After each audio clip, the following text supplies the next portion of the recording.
Boa noite, pessoal, tudo bem com vocês? Sejam bem-vindos a mais uma live minha. Vou tratar de um tema muito legal com vocês, muito especial, que aconteceu ontem na prova da OAB, lá em Salvador, na Bahia, tá bom? É um prazer revê-los, estava com saudade já. Peguei alguns dias para viajar, para ficar lá em Floripa, para curtir meu aniversário, mas já voltei. Tudo que é bom dura pouco, né? Então já voltei, estou aqui. Floripa é linda, cada coisa bonita. Quase perdi o voo de volta em razão das belezas de Floripa, tá? Então vamos lá, tamo junto. Convidem os seguidores de vocês, compartilhem a live nas redes sociais, porque nós vamos fazer um vídeo bem bacana, tá bom? Vou fazer comentários primeiro à luz do direito penal e depois à luz do processo penal, tá certo? Vamos que vamos então? Para quem não está por dentro ainda do assunto, o que aconteceu? Ontem teve a prova da OAB. E lá na Bahia, em Salvador, em uma faculdade, o que aconteceu? Um homem entrou lá e falou que estava portando bombas junto ao corpo dele. Começou a ter um pânico generalizado, pânico, tumulto, caos. As pessoas estão, pessoal, com essa imagem de terrorismo na consciência, no subconsciente. Olimpíadas, Estado Islâmico, então todo mundo está pensando em terrorismo. E aí imaginem vocês, na hora da prova, naquela tensão, naquela ansiedade, chega o cara e fala que está com bomba. Todo mundo vai acreditar. E aí teve aquele tumulto, as pessoas saíram correndo, o exame lá foi cancelado, foi um caos.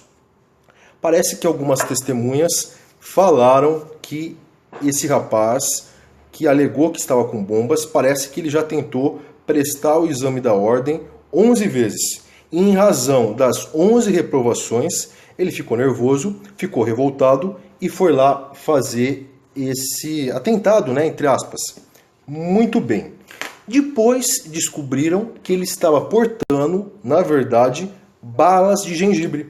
Pegou umas balas de gengibre, amarrou em volta do corpo, pegou umas sacolas e estava portando balas de gengibre. Não estava com bombas, não estava com explosivos, não estava com armas. Não tinha nada de explosivos com ele. Nem armas, fuzil, pistola, revólver, não tinha absolutamente nada. Somente balas de gengibre. Ou seja, foi um falso alarme. Ele provocou um terrorismo falso, tá? Muito bem. Antes de falar do direito penal e do processo penal, notem, pessoal, que esse caso demonstra como é importante a questão do controle mental, do autocontrole. Aquilo que nós sempre falamos aqui, aquelas minhas lives especiais do Intangível, esse caso é um típico exemplo de descontrole. Parece que ele tem problemas mentais, mas de qualquer forma, isso indica descontrole. Então notem como que é fundamental a gente trabalhar o emocional, o autocontrole, a parte psicológica, a parte mental, a parte espiritual. Sem autocontrole, sem emocional estável, nós não vamos conseguir chegar a lugar nenhum. É claro que a gente não vai sair por aí fazendo isso, mas cada um reage de uma forma. Tem gente que fica depressiva, tem gente que desiste, tem gente que entra em pânico, começa a querer ir no banheiro, começa a gaguejar, começa a tremer. Cada um reage de uma forma. O ato desse rapaz foi um ato extremo, mas vejam que tudo tem ligação e tudo gira em volta do autocontrole, do emocional, do psicológico. Então, mais uma vez, eu repito, não adianta ficar devorando livros. Vamos dar mais importância pro autocontrole. Vamos trabalhar o intangível, tá bom? E agora vamos falar do direito penal. Afinal de contas, qual crime esse agente cometeu? Qual crime ele cometeu? Falou que estava com bombas, que ia explodir a faculdade, ia explodir todo mundo. Que crime que ele cometeu? Porque na verdade ele não estava portando nenhuma bomba, nenhum explosivo. Então, à luz do direito penal, qual crime vocês acham que ele cometeu? E aí? Sugestões? O que vocês acham? Qual crime que o rapaz cometeu? O que vocês acham? E aí? Contravenção ou ameaça? Será que ele cometeu ameaça? E as pessoas começaram a fazer algumas brincadeiras, Sempre tem aquele humor negro. Não, o cara fez bem porque bombou 11 vezes, então ele queria bombar o AB. O pessoal sempre tem aquele humor negro, que não é para menos, que o cara reprovou 11 vezes, sempre surge aquele humor negro. Mas enfim, qual o crime que ele cometeu? E aí? Ameaça, contravenção, o que vocês acham? Muita gente, pessoal, falou sobre a lei de terrorismo. Professor, ele não cometeu algum tipo penal da lei de terrorismo? Na lei de terrorismo, pessoal, a lei 13.260 de 2016, nós temos lá no artigo 2º, parágrafo 1º, inciso 1º, um tipo penal que fala em ameaçar usar explosivos. Nesse tipo penal, o legislador diz assim, ó, usar ou ameaçar usar explosivos. Então vejam que o legislador fala em ameaçar. Ele não fala só em usar, ele fala em ameaçar. Será que eu poderia enquadrar esse rapaz da OAB na lei de terrorismo? A resposta é não. Sabem por que é não? Porque a lei de terrorismo, pessoal, para que a gente consiga tipificar qualquer tipo penal, para que a gente consiga caracterizar qualquer um dos crimes previstos na lei de terrorismo, ó, anotem aí, ó, é fundamental a gente encontrar no agente um elemento subjetivo específico. E qual que vem a ser esse elemento subjetivo específico? O agente, pessoal, ele precisa agir motivado por razões de xenofobia, discriminação ou preconceito de raça, cor, etnia ou religião.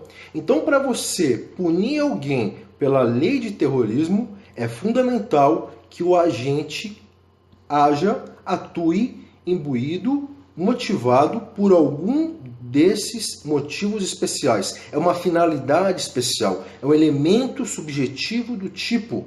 E isso é regra e abrange todos os crimes previstos na lei de terrorismo. Um preconceito, uma discriminação em relação a uma religião, em relação à questão da xenofobia. E no caso do rapaz da OAB, pelo que a mídia divulgou, ele não foi motivado por nenhuma dessas razões.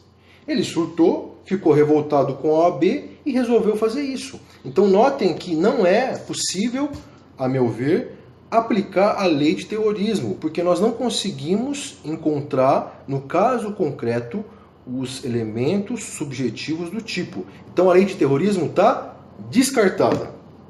E aí sobra, então, uma outra sugestão que as pessoas falaram, foi a Lei de Segurança Nacional, a Lei 7.170 de 83. 7.170 de 83. Na Lei de Segurança Nacional, lá no artigo 20, nós temos um tipo penal que fala em atos de terrorismo.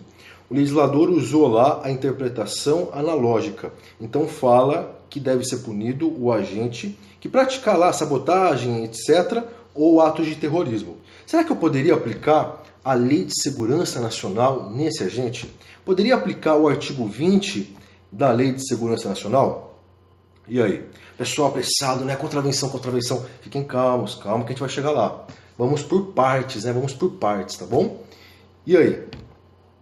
Poderia aplicar a Lei de Segurança Nacional? A resposta é também não. Sabem por que não? Porque na Lei de Segurança Nacional, assim como na Lei de Terrorismo, nós precisamos ter um elemento subjetivo especial. Na Lei de Segurança Nacional, a doutrina e até o Supremo Tribunal Federal já falaram que para eu aplicar a Lei de Segurança Nacional, eu tenho que ter uma motivação política. Então vejam, também é um elemento subjetivo especial, motivação política. No caso da OAB, o agente não agiu com motivação política. Ele não gosta, está revoltado com a OAB, mas não tem nenhuma motivação política. Logo, chegando à resposta, que algumas pessoas já começaram, eu sei, é lei das contravenções. Então, chegando agora, ó, lei das contravenções penais, tá? Eu entendo que é a tipificação correta, lei das contravenções penais. Artigo 41 da Lei das Contravenções Penais. Notem que a Lei das Contravenções Penais, ela atua como soldado de reserva. Então, quando nós não temos uma opção, quando nós não temos o princípio da especialidade, nós aplicamos a Lei das Contravenções. desde que a conduta encontre abrigo nela. E nesse caso encontra artigo 41. Olha o que diz o artigo 41. Provocar alarme anunciando desastre ou perigo inexistente, ou praticar qualquer ato capaz de produzir pânico ou tumulto. Então vejam que o artigo 41 cai como uma luva. Ele provocou perigo inexistente, provocou tumulto, produziu pânico. Então o artigo 41 é que incide sobre esse caso. E o delegado lá de Salvador, da Bahia, meu colega, ele aplicou esse entendimento. Ele adotou o artigo 41 da Lei das Contravenções Penais. E agora vem o processo penal. E o que vem a ser esse caso? O que nós podemos aplicar nesse caso à luz do processo penal? Ora, se é contravenção penal, nós temos que aplicar a Lei 9.099. É a regra geral, a Lei dos Juizados Especiais Criminais, 9.099 de 95. Então, deve ser lavrado o TC. Foi o que o colega lá de Salvador fez. Determinou a lavratura de termo circunstanciado contra o autor do fato. Foi lavrado um TC. Mas para ficar um pouquinho mais complicado agora, para verticalizar um pouco, para sair da mesmice, né? Para não ficar no arroz com feijão, eu sempre gosto de verticalizar mais com vocês, para a gente dar uma aprofundada. Olhem que interessante. Vocês sabiam que tem doutrina que defende que em certos casos eu não devo fazer termo circunstanciado? Vou dar um exemplo para vocês. Poucos doutrinadores abordam essa questão, mas ela é muito interessante. Nesse caso do rapaz lá da OAB, surgiram indícios, informações, dando conta que aparentemente ele é portador de problemas mentais. Aí eu pergunto para vocês, se a pessoa ela tem problemas mentais, se há indícios de que ela é inimputável, eu posso mesmo assim lavrar termo circunstanciado? Cabe a lavratura de TC contra inimputável? E aí, o que vocês acham? Olha que tema interessante. Infelizmente, poucos autores tratam desse tema. Cabe ou não cabe lavratura de TC contra inimputável? O que vocês acham? Cabe ou não cabe? E aí, vamos verticalizar um pouco, vamos dar uma mergulhada para sair da mesmice. Vamos fazer um treininho mais forte, tá? Cabe ou não cabe lavratura de TC contra inimputável? O que vocês acham? Olha que interessante, anotem aí, para quem está anotando. Professor Mirabete, pessoal, professor Mirabete, clássico, né, pessoal? Clássico, professor Mirabete fala o seguinte: não cabe a lavratura de termo circunstanciado contra inimputável. Sabem por quê? Porque nesse caso é fundamental a instauração de incidente de insanidade mental. E o delegado, diga-se de passagem, ele tem legitimidade para requerer a instauração de incidente de insanidade mental. Então, Mirabete fala, não cabe a lavratura de TC no caso de inimputável. Deve ser instaurado incidente de insanidade mental. Por conseguinte, deve ser instaurado inquérito policial. Então, vejam que interessante nesse caso.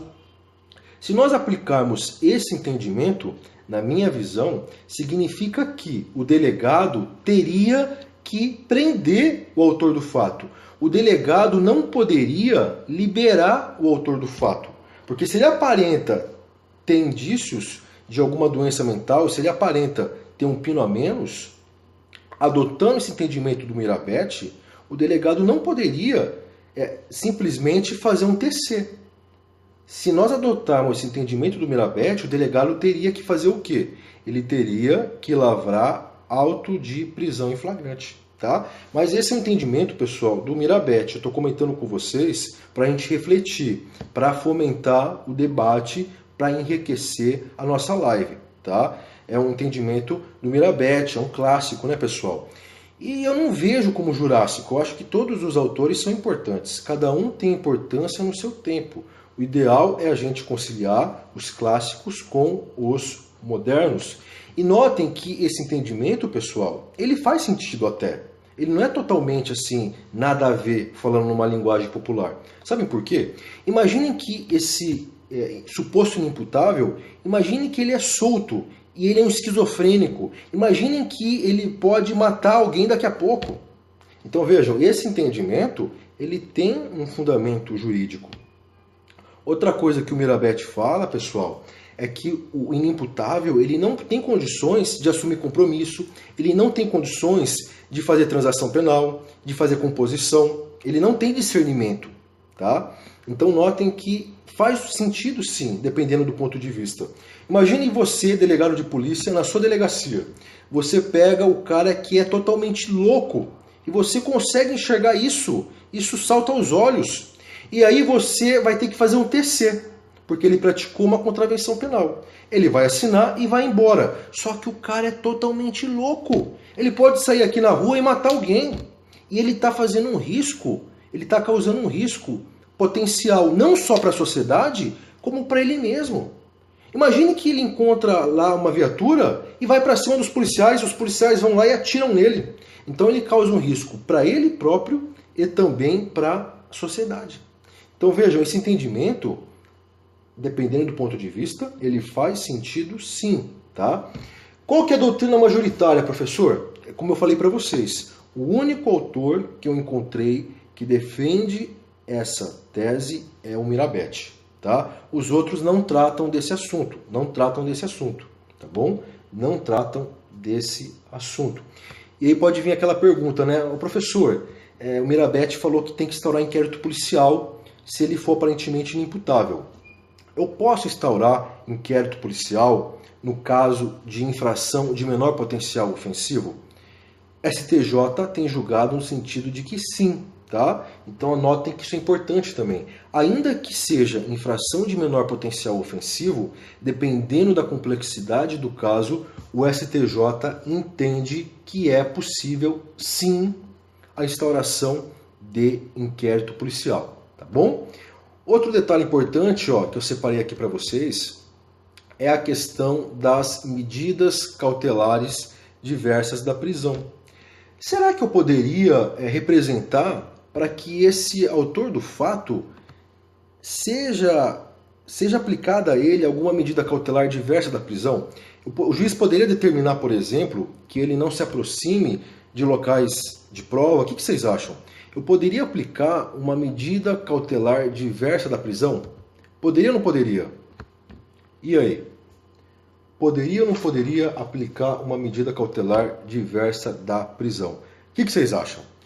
Veja que interessante, em tese dá. Por quê? Porque o artigo 283, parágrafo 1º, fala que as medidas cautelares não se aplicam à infração a que não for isolada, cumulativa ou alternativamente combinada pena privativa de liberdade. E o artigo 41 da Lei das Contravenções prevê pena privativa de liberdade. Então, em tese, na investigação, a gente poderia sim trabalhar com a questão da medida cautelar diversa da prisão, em tese, tá bom? Aí entraria aquela discussão da proporcionalidade, se é ou se não é proporcional, etc, tá? Mas em tese, analisando o artigo 283, parágrafo 1º, a gente poderia trabalhar com medidas cautelares diversas da prisão, tá bom?